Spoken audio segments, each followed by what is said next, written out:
کہ وہ جو کہ گٹر لائنوں کا اختیار نہیں چھوڑیں، وہ جو ہے وہ لوگ اپنا ایم ایل اے چھوڑنے کے لیے تیار ہو رہے ہیں، ان کے دستبردار کرنے کے لیے تیار ہو رہے ہیں۔ 40 سالوں سے ان دونوں جماعتوں نے مل کر اس شہر کو لوٹا ہے۔ اس ایم کیو ایم کے پاس 40 سالوں میں مصطفیٰ کمال کے کام کے علاوہ کوئی کچھ نہیں بتانے کے لیے۔ 14 سالوں کے لیے ان کا گورنر رہا ہے، ان کے پاس 10 سالوں تک ہیلتھ منسٹری رہی ہے، ان کے پاس 10 سالوں تک جو ہے وہ انڈسٹریز کی منسٹری رہی ہے، ان کے پاس 5 سالوں تک صوبائی وزارت داخلہ رہی ہے، ان کے پاس 10 سالوں تک فائننس کی منسٹری رہی ہے، ان کے پاس 5 سالوں تک ایکسائز کی منسٹری رہی ہے، ان کے پاس 10 سالوں تک جو ہے وہ لوکل گورنمنٹ کی منسٹری رہی ہے، ان کے پاس پلاننگ اینڈ ڈیولپمنٹ کی منسٹری جو ہے وہ 5 سالوں تک رہی ہے۔ 14 سالوں تک ان کے پاس گورنر رہا ہے، پاورفل گورنر رہا ہے، لیکن سارے حیدرآباد کا میئر رہا ہے، تعلقہ ناظم رہا ہے سکر کا۔ اس پورے 40 سالہ دور میں اگر کوئی کام کسی کو یاد ہے اس ایم کیو ایم کے پلیٹ فارم سے تو وہ مصطفیٰ کمال کے دور کے کام کو لوگ یاد کرتے ہیں، اور اس کے علاوہ ایم کیو ایم کے پاس بتانے کے لیے کچھ بھی نہیں ہے۔ تو کراچی کے لوگوں کو اور خاص طور پر NA 245 کے حلقے کے لوگوں کو آواز دے کر کہنا چاہتا ہوں کہ آپ کی اس سیٹ سے ہم نے حفیظ الدین بھائی، ایڈوکیٹ حفیظ الدین بھائی، جو کہ بہت سینئر سیاستدان ہیں، وزیر رہ چکے ہیں، ایڈوائزر رہ چکے ہیں، ایم پی اے تھے، سٹنگ ایم پی اے تھے، پی ٹی آئی کے سٹنگ ایم پی اے تھے جب انہوں نے ہمیں جوائن کیا ہے۔ آج میری پارٹی کے سینئر وائس چیئرمین ہیں، یہ پارٹی کے ہمارے کرتا دھرتا ہیں، بہت تجربہ ہے، ایماندار ہیں، بہت زیادہ محنتی ہیں۔ عمر ان کی جو ہے وہ 60 سال کے لگ بھگ ہے تقریباً، اور آئی ڈونٹ نو کہ کتنی اس سے زیادہ ہوگی، کم نہیں ہے، لیکن یہ 16 سال کے نوجوانوں سے زیادہ پھرتیلے ہیں، زیادہ انرجیٹک ہیں، اور میں صحیح بتا رہا ہوں آپ کو، فجر کے وقت یہ شخص جو ہے وہ علاقے میں موجود ہوتا ہے، فجر کے وقت، اور یہ ایک دن کی بات نہیں ہے، ہم نے 249 میں بھی دیکھا، ان کے پہلے کے ادوار دیکھے، سب چیزیں۔ میں بالکل کوئی ببانگ دھول یہ بات کہہ رہا ہوں کہ اس پارٹی میں، ہماری پارٹی میں اگر بہت سارے لوگ محنت کرنے والے ہیں، لیکن حفیظ بھائی ان سب میں نمایاں ہیں۔ اس آدمی کو، اس شخص کو ہم نے اس NA 245 سے آپ کا کینڈیڈیٹ منتخب کیا ہے، آپ کا کینڈیڈیٹ بنایا ہے۔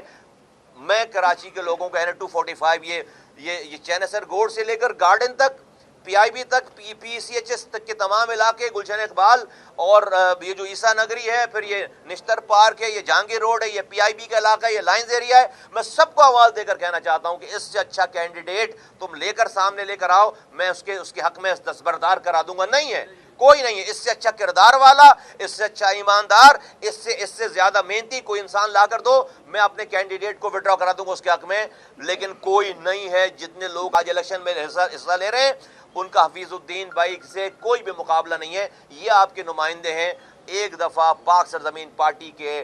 کینڈیڈیٹ حفیظ الدین ایڈوکیٹ کو ڈولفن پر مہر لگا کر کامیاب کریے، انشاءاللہ تعالیٰ اس NA 245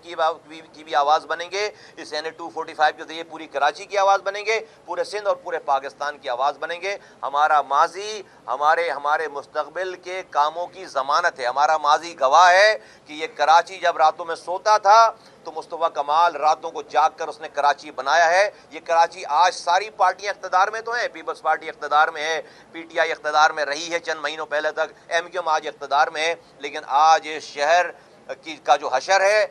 آپ کے سامنے ہے۔ اصولاً تو جو پارٹیاں اقتدار میں رہ چکی ہیں اور آج بھی ہیں، ان کو تو الیکشن کیمپین چلانی نہیں چاہیے، لوگوں کو سامنا کرنا نہیں چاہیے، لیکن انہوں نے حرام اتنے کمائے ہوئے ہیں کہ ہر پول پر ایک نہیں، دو جھنڈے باندھے ہوئے ہیں، پوسٹر ہے، بینر ہے، ساری چیزیں۔ پاک سرزمین پارٹی غریب پارٹی ہے، ہم نے حرام نہیں کمایا، ہم نے دوائیں نہیں بیچی، ہم نے 300 ارب روپے میں سے 1 روپے بھی حرام نہیں کمایا، اس لیے آج ہمارے پاس اتنے پیسے نہیں ہیں جتنے ان لوگوں کے پیسے ہیں۔ آج ہمارے کارکنان اور ذمہ داران اپنی جیب سے پیسے لگا کر یہ کیمپین چلا رہے ہیں۔ کل کے بعد پرسوں تمام NA 245 کے لوگوں کو میں کہتا ہوں کہ ڈولفن پر مہر لگا کر حفیظ بھائی کو کامیاب کریں۔ میں آپ سے گارنٹیڈ یہ بات کہتا ہوں، میں آپ کو اس کی بات کی گارنٹی لیتا ہوں کہ انشاءاللہ تعالیٰ اس NA 245 کی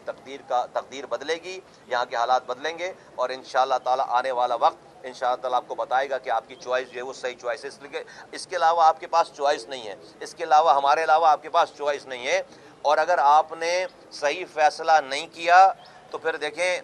اس میں قصوروار آپ ہوں گے، کوئی اور نہیں ہوگا، اور ہمیں پھر اس بات کا افسوس نہیں ہوگا۔ کوئی پھر تباہی بربادی ہوتی ہے تو پھر ہمیں اس بات کا افسوس نہیں ہوگا، کیونکہ ہم اپنے طور پر اپنی ساری آسائشوں کو، اپنی ساری پرکس اینڈ پریویلیجز کو چھوڑ کر آپ کی خدمت کرنے کے لیے تیار کھڑے ہیں، اپنے آپ کو آپ کے سامنے کھڑا کر دیا ہے، اور آپ کو کردار میں ہمارا کوئی مقابلہ نہیں کر سکتا، کارکردگی میں ہمارا کوئی مقابلہ نہیں کر سکتا، ایمانداری میں ہمارا کوئی مقابلہ نہیں کر سکتا۔ اس شہر کو آخری دفعہ ہمارے ہاتھوں سے لوگوں نے بنتے ہوئے دیکھا، اس کے بعد یہ نہیں بن سکا شہر۔ اس کے باوجود بھی اگر لوگوں کو کوئی اور اس کی چوائس ہے، انہی لوگوں کو وہی چوائس ہے کہ اگر جن سے وہ ڈسے جا رہے ہیں روزانہ، تو پھر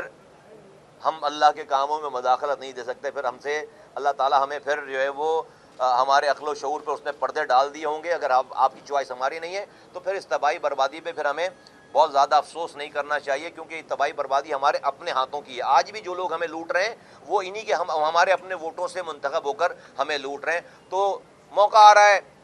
21 اگست کا، اور اس کے بعد 28 اگست کا موقع آ رہا ہے لوکل گورنمنٹ، اور 21 اگست کا موقع آ رہا ہے این اے 245 کے الیکشن میں حفیظ بھائی کو ڈالفن کے نشان پر مہر لگا کر کامیاب کریں۔ انشاءاللہ تعالی ہم ضمانت دیتے ہیں کہ آپ کا آنے والا کل آپ کے آج سے انشاءاللہ تعالی بہتر ہوگا۔ بہت شکریہ، تھینک یو۔ ہاں جی تعلیم ایم کیو ایم کہہ رہی ہے کہ ہم انتخابات کے بعد عوام میں جائیں گے، وہ ابھی سے کہہ رہی ہے کہ انتخابات میں دھاندلی ہے کیا، اور دوسرا یہ کہ وہ کہہ رہی ہے کہ پیپلز پارٹی سے معاہدہ ختم کریں گے، تو کیا کوئی معاہدہ ہوا ہے ان کے،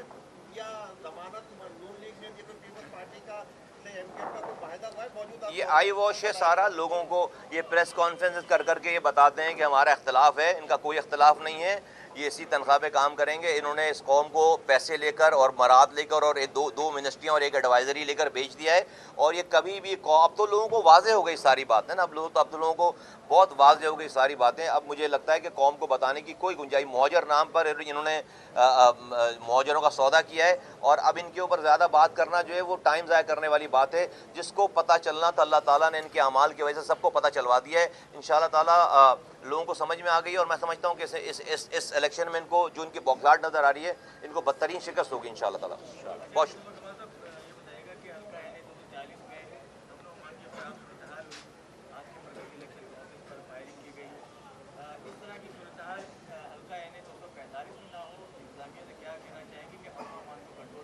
جی میں جو ہے وہ جو ہمارا تجربہ ہے 240 میں 240 میں اس میں یہ ہے کہ یہ پولیس جو ہے وہ جانبدار تھی، پیپلز پارٹی کی جو ہے وہ ورکر کے طور پر کام کر رہی تھی، ایم کیو ایم کو فیسیلیٹیٹ کر رہی تھی۔ پریزائڈنگ آفیسر جو ہے وہ ایم کیو ایم کے کارکنان تھے۔ ہم نے 8 لوگوں کو پکڑا ہے، ٹی وی کے آگے، کیمرے کے آگے ہم نے پولیس کے حوالے کیا تھا، اور اس کے بعد جو بھی حالات ہوئے، پھر فائرنگ ہوئی، ہمارے آفس میں ہمارے ساتھی شہید ہوئے، ہمارے لوگ زخمی ہوئے۔ اس بات سے پتہ چلتا ہے کہ یہ پولیس کے رہتے ہوئے آپ کو کوئی اچھی امید نہیں ہے۔ تو میرا مطالبہ ہے الیکشن کمیشن سے اور پاکستان کی لا انفورسمنٹ ایجنسی سے، ملک چلانے والوں سے، کہ یہ این اے 245 کے الیکشن میں اور آنے والے بلدیاتی الیکشن میں فوج لگائی جائے یہاں پر، اور فوج کی نگرانی میں الیکشن ہو، اور رینجرز لگائی جائے، اور رینجرز کی نگرانی میں اندر اور باہر، رینجرز کی نگرانی میں اور فوج کی نگرانی میں یہ الیکشن کرائے جائیں۔ ورنہ اگر جو ہم نے حشر دیکھا انٹیریئر سندھ میں 14 ڈسٹرکٹ کے الیکشن کا، ڈاکو، چور اور پریزائڈنگ آفیسر ایک ساتھ ایک ٹیبل پہ بیٹھ کر جو ہے الیکشن میں وہ پیپلز پارٹی کو ووٹ پہ ٹھپے لگا رہے تھے، اور یہی حشر جو ہم نے دیکھا ہے کہ 240 میں ہوا ہے۔ تو اگر یہی حالات ہوئے تو پھر جو ہے وہ تمام تر ذمہ داری الیکشن کمیشن پہ اور پاکستان جو ہے کہ حکومت کے اوپر یہ ذمہ داری عائد ہوگی۔ بہت شکریہ، تھینک یو۔